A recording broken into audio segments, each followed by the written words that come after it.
Hi there, boys and girls. Welcome to Storytime with Mr. Riddle. If we were together in class, we'd be talking about letter W. W is made a lot like letter V. Starts at the top and slants down, back up, down, and back out. W. Now be careful. W makes the w sound, not d. W, like whale. And today's story is Rainbowfish and the Big Blue Whale. Do you remember reading Rainbowfish a while back? It's written by Marcus Pfister. And pay attention to the illustrations. There's a lot of other creatures and things that they've drawn back in the background. Let's get started.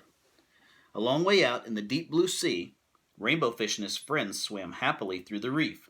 Each of them had a glittering silver scale, except for one little striped fish, but he belonged to the group anyway.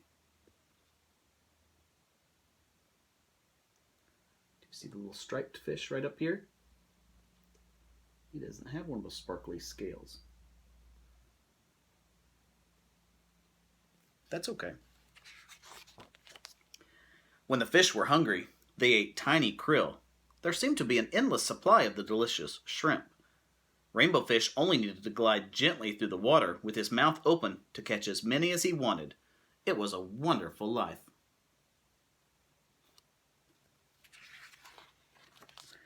One day a gentle old whale swam by the reef and decided to stay.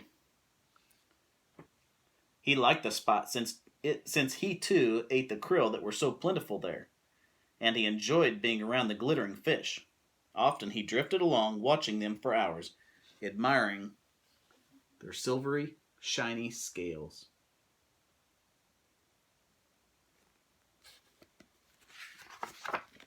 Before long, the fish with the jagged fins noticed the whale watching them. "Why is he looking at us like that?" he asked the others. He was in a particularly bad mood that day. "See how he's staring at us?" he went on irritably. "Who knows what he's thinking?" See the whale watching the fish? What is he thinking? Why would he be watching the fish?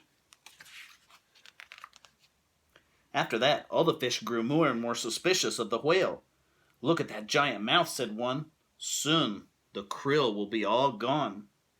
Rainbowfish began to worry. Until now, the fish had always been able to eat their fill. What if the whale did eat up all the krill? And why did he keep staring at them? Was he planning to eat them too?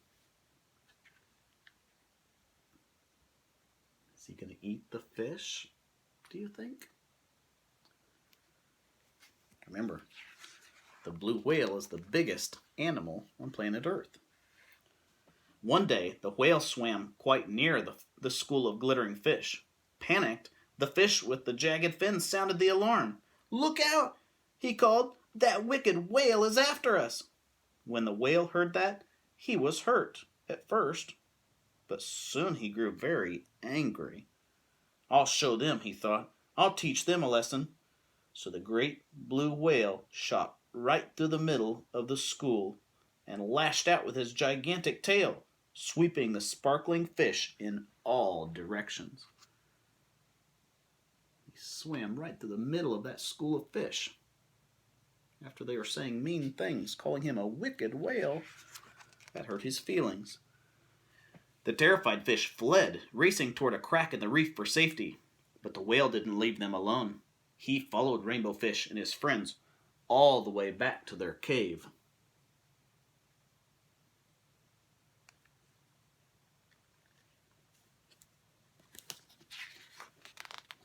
The blue whale swam back and forth, casting sinister glances at the little fish. They were trapped. "I told you that whale was dangerous," whispered the fish with the jagged fins. "We have to watch out for him." After a while, the whale calmed down. He made one last pass and then disappeared behind the reef. Do you see him casting sinister glances? He's kind of upset, isn't he? Nervous, but driven by hunger, the fish cautiously left their cave, and they swam off in search of food. But the battle with the whale had left its mark. All the krill had been driven off. Remember, krill is little shrimp-like creatures that they eat. Little teeny tiny creatures. This is silly, declared Rainbowfish. Before we played happily in the sea. Now we hide in terror in our cave. Before there was always enough food for everyone, and now we have nothing. We must make peace with the whale. So we've got to become friends and not be fussing and fighting. The other fish were all too afraid to approach the whale. It was up to Rainbowfish. The whale stared at Rainbowfish suspiciously. Please, let's talk, said the Rainbowfish. This fight was all a big mistake. It drove off all the krill, and now we're all hungry. Again, do you see the illustrations? See all the other plants and ocean creatures? The two talked for a long time. The whale told Rainbowfish how hurt and angry their hostile words had made him. I never meant to harm you, said the whale, just to scare you a little. Rainbowfish was ashamed. I'm sorry, he said, but when we saw you watching us all the time, we were afraid you might try to eat us. The whale looked surprised. I watched you only because of your shining scales. They're so pretty, he said. Then they both laughed. Come on, said the whale. Let's go find a new hunting ground.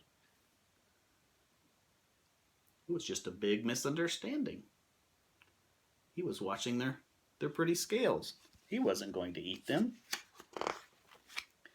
Rainbowfish and his friends, protected by their new, big friend, the blue whale, swam off together in search of a new home, rich with krill, and before long, none of them could even remember what that terrible fight had been about.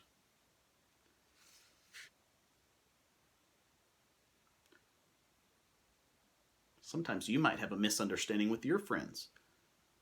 You might not have understood or might not have heard what they said. Or maybe they thought you said something else. The end. Oh, there's the end of the whale, isn't it? Right inside the cover is the beginning of the book and the beginning of the whale. But at the back of the book, the back cover has the end of the whale. Rainbowfish and the Big Blue Whale by Marcus Pfister. Again, use your words to solve your problems. If you have a disagreement with one of your friends, it was probably just a misunderstanding. Try to talk to them and figure out what happened. Why are they upset? Why are they mad? Or maybe you can tell them why you're upset or you're mad. Use your words, okay? See you later. Bye-bye.